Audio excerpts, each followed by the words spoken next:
Bismillahirrahmanirrahim. This is Dr. Usman Akhtar and welcome to my YouTube channel. Our today topic is valvular heart disease. So before going into the proper topic properly, let me revise something from the basic.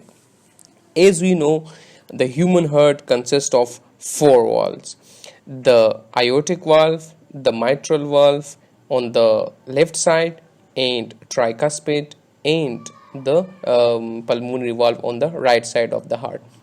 Basically, the heart is divided, the atrial side and ventricular side is divided by the atrioventricular septum, and the heart is separated from the great vessel, that is pulmonary trunk, and the aorta from the semilunar valve. So the aortic and the mitral valve and tricuspid valve are also called AV valve or atrioventricular valve, and the aortic valve and pulmonary valve are also called semilunar valve. Another thing, the mitral valve is the only valve which is bicuspid. The remaining all three valves are, I should say, they are tricuspid valves. So with keeping this in mind, let's go into the pathology of these valves. So if any disease occur in these valves, which is the aortic valve, mitral valve, tricuspid valve and pulmonary valve, that we will call valvular heart disease. These valves can suffer from basically from two conditions. One is called stenosis and one is called regurgitation. First, let's look what is stenosis. So stenosis means the failure of valves to open completely. All the valve, when there is certain pathology, because of that the heart cannot open properly, so that we will call stenosis. For example, aortic stenosis or mitral stenosis, we can say that. The process of valvular stenosis is a chronic process. This is very important to remember, because of the calcification and fibrosis or scarring. So if we look at to the calcification, there are two types of calcification. One is dystrophic calcification and another is metastatic calcification. The dystrophic calcification is when there is a necrosis of or infarction of the cell, and upon that necrosis or infarcted cell there is deposition of calcium. That type is called dystrophic calcification. Another is metastatic calcification. Here the cell of any organ is still alive, but because of some secondary pathology there is calcification on that cell. That is called metastatic calcification. Another is scarring.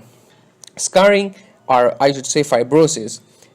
Any chronic disease, for example, these two are classical types. One is rheumatic heart disease and another is infective endocarditis. And these two diseases, there is fibrosis or scarring of the valves of the human heart, which can lead to the stenotic disease of valvular heart. Another is regurgitation. What is regurgitation? Regurgitation is the failure of valves to close completely. There is certain problem. As we know, the human heart's valves, either aortic or pulmonary or mitral or tricuspid, they consist of some cusps. There is cusps and some supporting tissues. If either the intrinsic disease of valve cusps or supporting structures, if there is a problem in these structures, the valve cannot close properly, so the blood will flow back. There will be back flow. Another important point to remember, in stenotic there will be forward flow failure, and in the regurgitation there will be a back flow failure. So in the regurgitation there will be severe pulmonary edema. The basically the all blood will push back and the pressure will goes back, so which will lead to the congestion and all the feature which we will discuss in the upcoming videos. What is the reason of the regurgitation? Either the intrinsic disease of the valve cusps, as I told you, the valve consists of cusps. So if there is a disease in the cusp, and the important disease is infective endocarditis.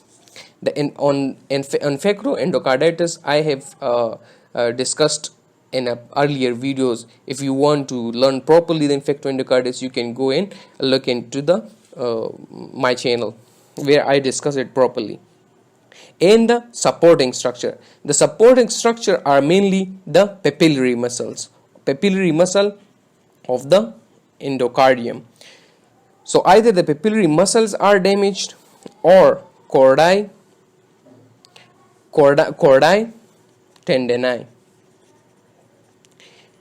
These are the supporting structure of the valves. So these two are mainly get damaged in the ischemic, or I should say ischemic heart disease or MI. From this topic you can remember these important things, but here is another two very important point in this valvular heart disease. The one is valvular heart disease can be congenital or acquired. So for like in the student minds, they always think the valvular heart disease are acquired, but not, it can be congenital. So never to forget. Another, this is very important point for your exam point of view, that bicuspid aortic valve, this is the most common congenital valvular heart disease. I'm repeating again, this is the most common congenital valvular disease in human, which is bicuspid aortic valve. As we know, the aortic valve is tricuspid, but here congenitally there are two cusps of the aortic valve. Now in next video I will discuss about the every valve stenosis or regurgitation in the upcoming videos. So stay with us. Thank you so much.